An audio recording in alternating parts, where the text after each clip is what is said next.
Over thinking என்பது ஒரு அமைதியான புயல் மாதிரி. அது நம்ம மனதை மறைச்சு நம்ம அமைதிய மெதுவா பறிச்சிடும். ஏற்கனவே நடந்த விஷயங்கள மீண்டும் மீண்டும் நினைச்சுக்கிட்டே இருக்கிறோம். இன்னும் நடக்காத எதிர்காலத்தை பத்தி கவலைப்படுறோம். அல்லது இப்போ நடக்கிற ஒவ்வொரு விஷயத்தையும் தேவைக்கு அதிகமா அலசிக்கிட்டே இருக்கிறோம். நீங்க மனசு சோர்ந்து எண்ணங்களோட குழப்பத்துல மாட்டிக்கிட்டு உள்ளுக்குள்ள ஒரு அமைதியை தேடிக்கிட்டு இருக்கீங்கன்னா, நீங்க மட்டும் இல்ல, இங்க நிறைய பேர் இதை தான் பண்ணிட்டு இருக்காங்க. புத்த மதம் நமக்கு ஆயிரக்கணக்கான வருடங்களுக்கு முன்னாடியே இந்த மனக்குழப்பத்தை அமைதிப்படுத்த உதவும் ஆழமான ஞானத்தை சொல்லிக் கொடுத்திருக்கு. இந்த வீடியோல மனச அமைதியாகவும் தெளிவாகவும் சமநிலையோடும் வைத்துக்கொள்ள உதவும் 6 சக்தி வாய்ந்த புத்த போதனைகளை பார்க்க போறோம். வாங்க இந்த பயணத்தை ஆரம்பிப்போம். நமக்காக காத்திருக்கிற அந்த அமைதியை சேர்ந்து கண்டுபிடிப்போம். Lesson number 1. தற்போதைய தருணத்தில் கவனம் செலுத்துங்க. எத்தனை தடவை நாம எதிர்பார்ப்புகளின் சுழலில் சிக்கிக்கிறோம்? சில நேரம் அப்படி நடந்திருந்தா நல்லா இருந்திருக்கும்னு கடந்த காலத்தை நினைச்சு வருத்தப்படுறோம். இல்லனா எதிர்காலத்துல என்ன ஆகுமோ, இதையெல்லாம் நான் எப்படி சமாளிப்பேன்னு பயத்தோட எதிர்காலத்தை பாக்குறோம். ஆனா உண்மை என்னன்னா, கடந்த காலம் போயிடுச்சு, எதிர்காலம் இன்னும் வரல.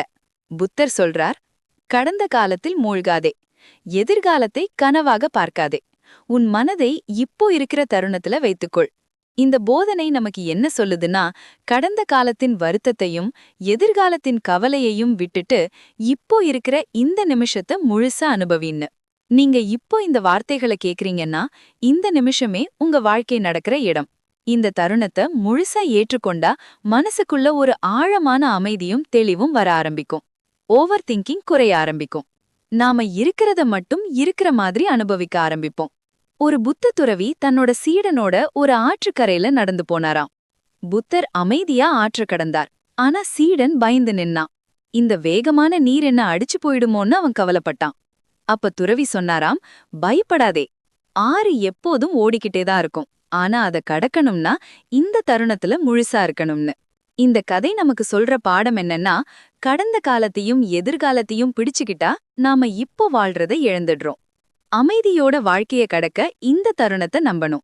இப்போ, இங்கே, இதே நிமிஷம். Lesson number 2. கட்டுப்படுத்த முடியாத விஷயங்களை எதிர்த்து போராடாதீர்கள். நாம அதிகமா யோசிச்சா அதிகமாதான் வலி.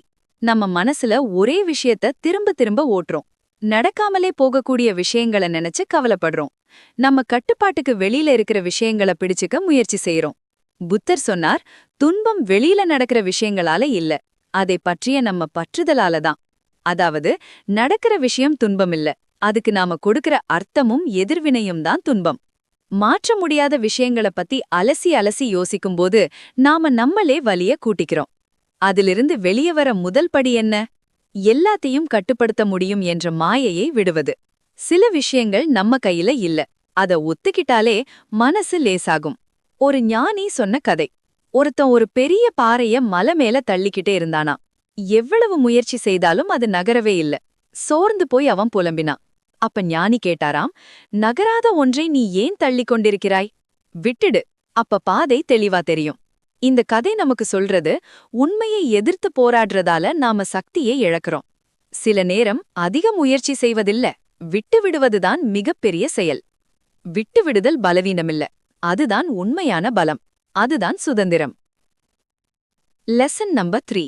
எளிமைதான் மகிழ்ச்சிக்கும் அமைதிக்கும் திறவுகோள்.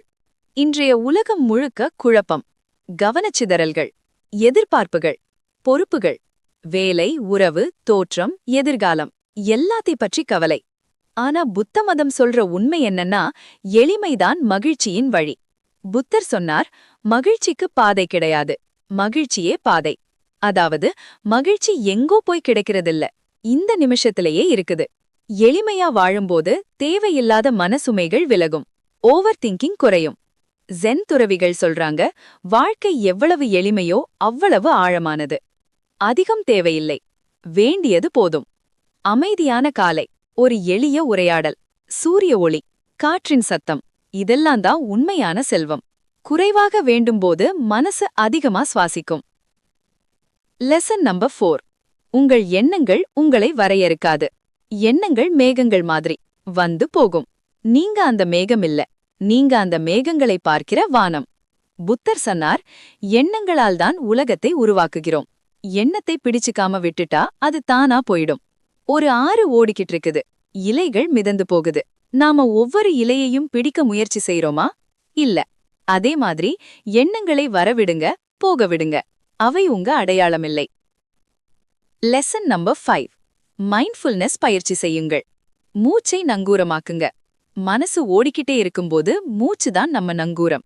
மைண்ட்ஃபுல்னஸ்னா இப்போ நடக்கிறத தீர்ப்பில்லாம கவனிப்பது. மூச்சை கவனிங்க. உள்ளிழுக்கிறீங்க, வெளியே விடுறீங்க.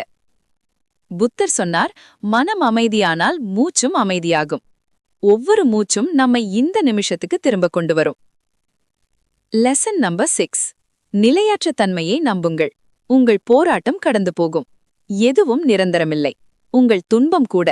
புத்தர் சொன்னார், எல்லா பொருட்களும் நிலையற்றவை. இப்போ இருக்கிற வலி என்றைக்கும் இருக்காது. இந்த உண்மை புரிஞ்சா பயம் குறையும், ஓவர் திங்கிங் குறையும். இப்போ இந்த போதனைகளை வாழ்க்கையில் நடைமுறைப்படுத்துங்க. இந்த தருணத்தை ஏற்றுக்கொள்ளுங்க, விட்டுவிடுங்க, எளிமையா வாழுங்க. எண்ணங்களை கவனியுங்க, மூச்சை உணருங்க, நிலையற்ற தன்மையை நம்புங்க. உங்கள் மனம் சக்தி வாய்ந்தது. பயிற்சியோட அமைதி கண்டிப்பா கிடைக்கும். இந்த வீடியோ உங்களுக்கு பயனுள்ளதாக இருந்தா லைக், சப்ஸ்கிரைப், ஷேர் பண்ண மறக்காதீங்க. நம்ம இந்த அமைதிக்கான பயணத்தை சேர்ந்து தொடர்வோம். நன்றி.